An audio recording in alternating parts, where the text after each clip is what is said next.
What's up, guys? How's it going? It is Matt here. So we're going to be talking about the proper carry gun for your average everyday person. And I'm going to throw you some facts and some reality that you might want to pay attention to before you trust every single person, tactical ninja on the planet. So let's get into it.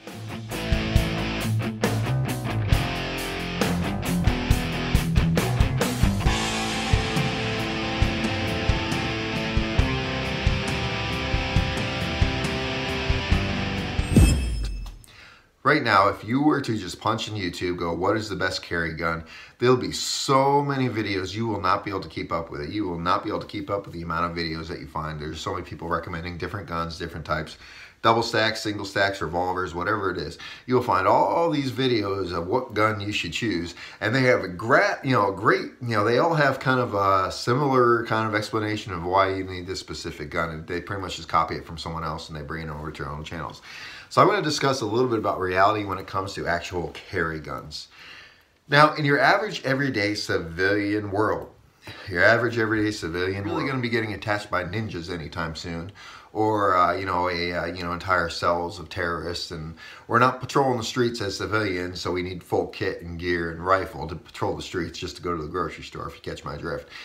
In the civilian everyday life, we pretty much, most 99% of people, I don't know exact statistics, don't quote me on it, I'm going to say 98, there you go. So 98% of people, all right, are going to be just fine living in the world, and they're probably not going to get attacked very often, all right? I don't know what the statistics are, quote them below if you know how many firefights there are in a civilian-based world. Most people, as a civilian, are not really going to be finding much attacks. Now, they're not really going to be finding a bad situation where every single time they go to a grocery station or a grocery store or to the gas station, they're going to get ambushed by a bunch of dudes, so they need 2-3 guns just to be able to defend themselves. If you go and look at some of these other tactical channels and stuff like that, they'll tell you you have to have a double stack 9. Some will even say you need to have multiple guns. You need a double stack 9 and a second and a single stack. Or you need 2-3 guns because God forbid if you get attacked and you're with your family, you need to throw people guns left and right. So hell, why don't you just carry 10? Because you can really walk around in the grocery store carrying a baby on your chest when you're carrying 10 guns, right? Now, I want to get into this because it's like, when I've seen videos when people are stealing, breaking into places, stealing stuff, they use stuff like this, all right? So they use guns, they use knives, and you see, recently I saw this one, like several dudes went in with hammers, and they're trying to steal stuff with hammers, this is a freaking deadly ass weapon, all right? It's a tool that you can find in any hardware store, Walmart, whatever it is. Hell, you might even be able to find these at gas stations, for Christ's sake. This thing is nasty. It can crush skulls, and it can smack a face of a nail pretty good too. So stuff like this is very readily available for anyone. So anyone with bad intentions can pretty much carry anything like this and get their way or be aggressive to other people, or could possibly kill some people. I know people do get killed with these. So stuff like this is very dangerous. Now, if you are in a place where some dudes are coming in there with these, and you're about, say, 3 yards away, maybe 10 yards away, and they're trying to go back, and you pull a gun on them, what do you think the most likely scenario is gonna be? Because every time I've ever watched the videos when there's robbings and stuff like that, if someone pulls a gun on them, the first thing that ever happened when they have little melee weapons like this, I don't know if I'm saying that right, they have little melee weapons like this, is they jump and they trip and they stumble on themselves and they run out the door and try to get as far away as they possibly can because they got a hammer and they brought a hammer to a gunfight, right? It's very common that you see stuff like that. Now, a lot of these channels out there will tell you you're an idiot if you buy a revolver. You're an idiot if you carry something like this, a single stack 45. It's an idiot. It's an old system that's worthless. It's pointless. This thing is only good for hitting things with it. This is a hammer, so it's just as good as a hammer, so I can knock a nail in with this too. And that's the only thing it'll ever really be good for, right? How many times have you heard stupid shit like that? Or like revolvers. Revolvers are archaic. They're pointless. You don't need them anymore. It's ridiculous. There's not enough ammunition. And oh, you need a Glock 19. Yeah, you need a Glock 9, a double stack Glock 19. And you gotta have at least 2 spare magazines, so you got to have at least about 45 rounds, maybe 50 rounds. Heck, you need the Glock 19 with 45 rounds, and you also need a backup like a Glock 26 too, because God forbid when you go to pick up your diapers for your baby that you're just going to be ambushed by freaking pygmies and ninjas and whatever it is. Don't believe everything that you hear. Guys, don't believe anything that you hear. Even a single stack 45 ACP 230 grain freaking jacketed hollow point will get the freaking job done. Now, most of the time when I shoot this, I usually carry it with ball. And even ball ammunition will get the job done. And these cycle ball very well.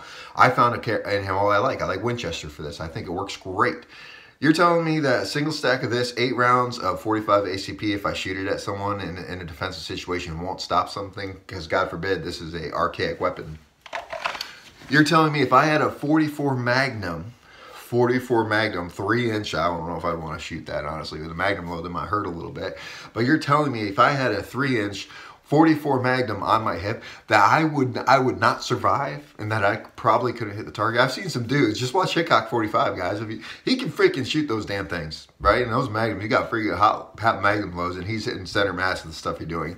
You're telling me that a dude that likes his 44 Magnum, or a gal, hell, a gal can do it. A gal likes a 44 Magnum that can hit pretty much anything that they aim at, can't survive an attack with, you know, a bunch of thugs with stuff like this, or knives, or who knows what. You're telling me that that 44 Magnum, because it's a revolver and it only has 6 rounds in the cylinder, is worthless? Do you honestly need to be a tactical ninja when you're as a civilian? Do you need to live your life as a civilian like you're in a combat zone where kit every time you go out there, full body armor, multiple guns, and a rifle just to go to the grocery store? You don't need that crap, guys. You don't.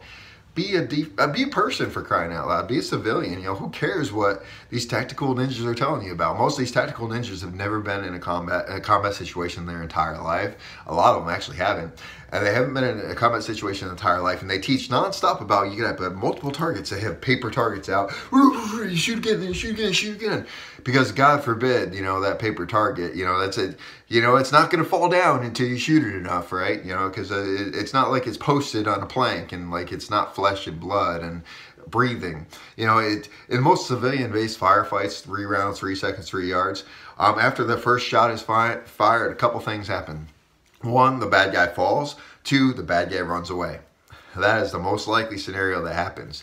Now, and you're telling me that if I only have, you know, 6 to 8 rounds, that I can't defend myself against a dude at a gas station, right? You're telling me I can't do that? Or do you honestly think I'm going to get ambushed by an entire terrorist cell when I'm out there?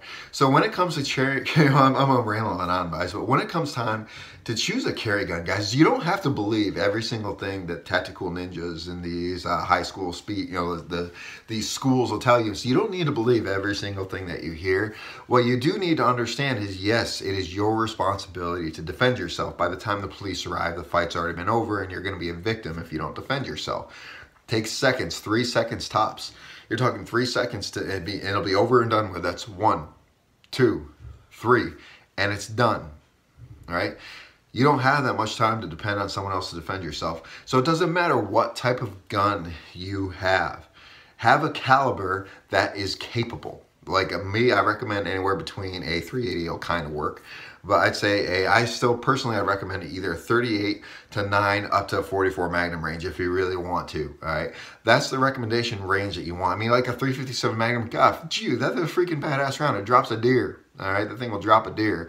That'll punch through cylinder blocks. You're telling me that that's not going to be an effective round when I'm being attacked by a dude or a couple dudes in a grocery store, when the most time is usually when they get shot at, they run away or they fall down. So don't believe everything that you hear out there, guys. Choose the gun that you feel comfortable with. Choose the type of gun that you want.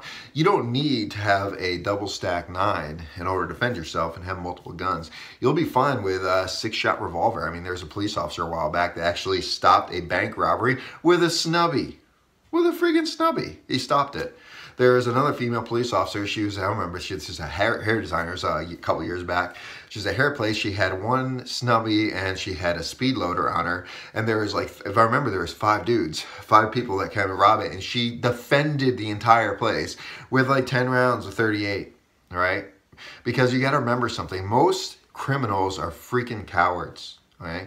Most criminals are cowards. They choose different places that they don't think will be big threats because they want to be in and out very quickly. And the second they get any resistance whatsoever, they usually flee or they die. All right. And that's how it always turns out every single time. So when you're choosing your carry gun, guys, don't base it off of what some tactical ninja or someone tells you need to do. Find a gun that fits for you, that your hand fits well on. Find a gun that works well for you. Find a caliber that you can trust, that you know will work, that'll get the job done. Hell, if you want to defend yourself with 10mm, go for it. Go for it, right? Choose a caliber that works for you, that you can shoot very well. Because I guarantee you, 90% of the time, 98% of the time, you won't find yourself in a bad situation. But if you do, you'll have the capabilities to defend yourself, even with like a 5-shot revolver.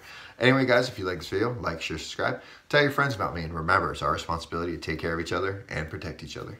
Peace.